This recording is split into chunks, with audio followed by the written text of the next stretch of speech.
Hello, remarkable viewers, and welcome to Planet Earth, our loving home. On this week's program, two Canadians, one a grain farmer and the other a seed producer, will discuss some of the many benefits of growing crops and vegetables in the healthy, sustainable, organic way. First, let's get acquainted with Donald and Pam Armstrong of Central Canada's Ontario province. They switched from dairy farming to grow organic buckwheat and soybeans and are now much happier. I was a dairy farmer. Of course, I used chemicals, and when I stopped milking, I decided that I had to do something different to survive. So I read something about organic farming, and I decided that's for me. Pam Armstrong supported her husband's decision to go organic. And we've always been conscious of gardening with no insecticides, or very careful with everything we did because we have a large family, and that's how it started. As he had been growing grain to feed his dairy cows for many years, Mr. Armstrong already had most of the equipment he needed for organic farming. His main concern was the weeds affecting his harvest, but he soon discovered that crop rotation is a highly effective method to address this issue. I did have a problem the first couple of years with grass, but now with the rotating to buckwheat, it's been a major change in my crops. We go 2 years of soybeans, and then the third year is buckwheat, and then back into soybeans again for 2. At the moment, that's the way I'm rotating. Donald Armstrong now takes us to his field of organic buckwheat to show us how this crop makes weeds magically disappear.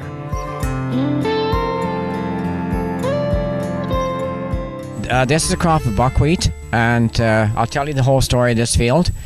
2008, this was a hay field. Last year I plowed it and planted soybeans. But the grass came really bad in the field, and the rain came, and I only cultivated one time. So it was a terrible mess last fall. So this year I planted buckwheat. When that was in full bloom, it was just a sight to see. It was just like a sea of white across that whole field, like totally white. And there's not a weed in that field at the moment. It's like totally clean. All you can see is bare soil. When you look down, there's no weeds there at all. It's totally amazing. There's no grass at all, no thistles, and it's unbelievable. In addition to crop rotation, Mr. Armstrong keeps weeds from growing by planting his rows of organic soybeans wide apart. I plant with basically a conventional corn planter. The beans are planted in 30-inch rows, and then I cultivate with a cultivator in between the rows, probably about 3 times per year, which helps big time. Now that he no longer uses chemicals on his farm, Donald Armstrong is enjoying many benefits. It's great. I love it. Plus, it saves a lot of money. For my health, of course. If I go somewhere now, I smell a spray, I can't stand it. It's amazing. I just detest the smell of sprays. We've got more bees now, and butterflies and birds flying around than ever. I'm telling you, it's unbelievable. Pam Armstrong was also delighted by the sudden return of wildlife to their farm once they began to farm organically. Oh, it was almost overnight. It was wonderful. Especially this year with the buckwheat that we grew. We had many honeybees. We had monarch butterflies. Really? Yes, everywhere you looked. And we have lots of birds. How long did it take before all those things came back? As soon as we stopped using chemicals, they all came back. And you can almost see where there are chemicals being used on farmers' fields next door. All the birds and everything are here. It's really an inspiration. And if I could just show everybody the difference, everybody would be organic. The Armstrongs are also reaping economic benefits from growing organic produce which sell for much higher prices than conventional crops. Last year the price for soybeans was about triple of conventional beans. This year probably about double the price of conventional crops. So it's well worth growing an organic crop then. Oh, definitely, no doubt. That's why I decided to go this way. Leaving beautiful Ontario, we now travel to the west coast of Canada to meet Dan Jason. Thank you for joining us today from Salt Spring Island, British Columbia, Canada. Mr. Jason is both the founder and former director of Canada's Heritage Seed Program. Dan Jason operates Salt Spring Seeds, an organic seed company here on Salt Spring Island. He has been featured in the documentary Gardens of Destiny, where along with a number of experts, he discusses the advantages of organics in reference to our current global food and health concerns.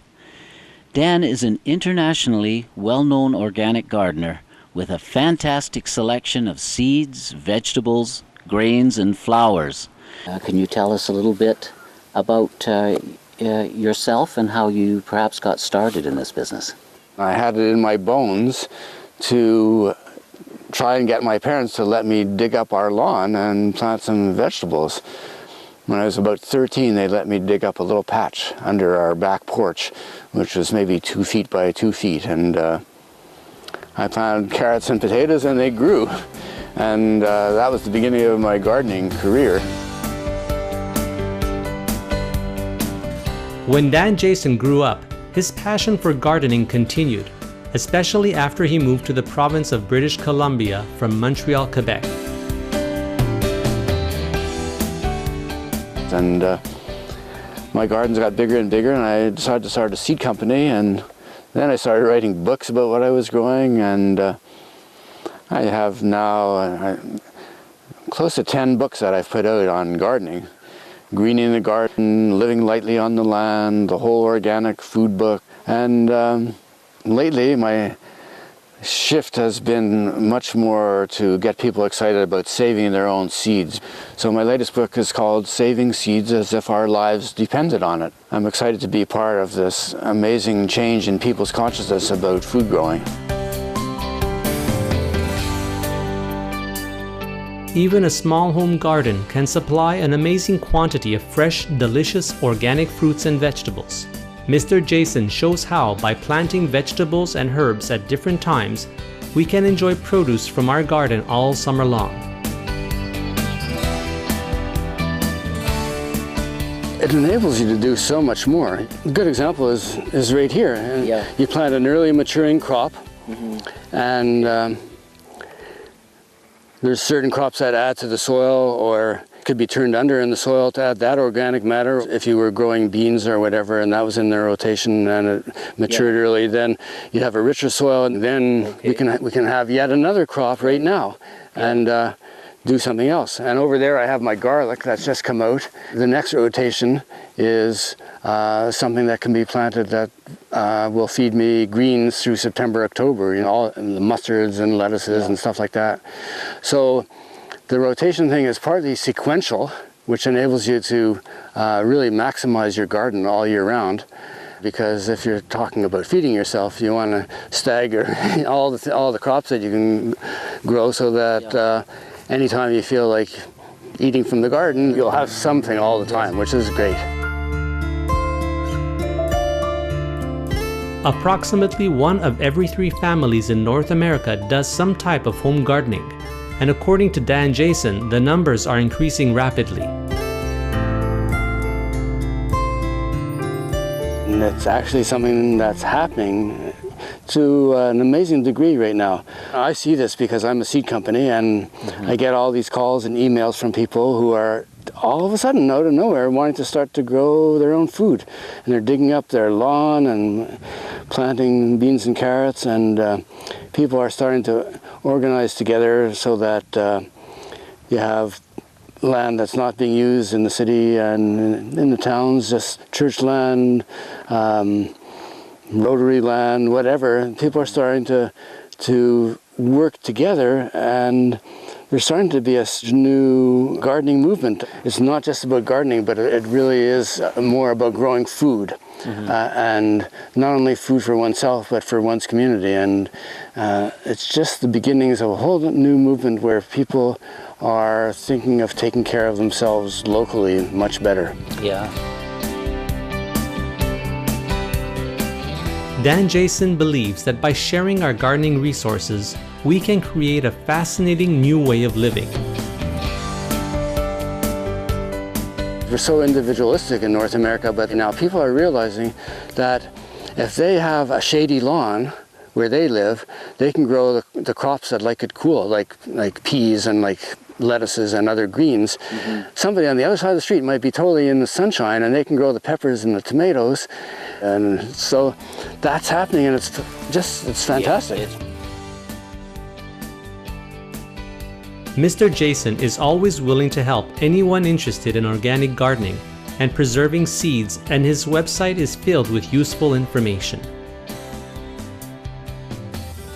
And it's not only a list of all the seeds we offer, but all the growing instructions. And we have a lot of neat things about crops that aren't so well known that are starting to catch on now. And we have little videos about how to save your own seed, all the different ways of doing it. Organics is the only way to go. It's not using herbicides and pesticides and poisons in general. If you don't poison your food and your environment and grow organically, then we're going to have a planet that survives.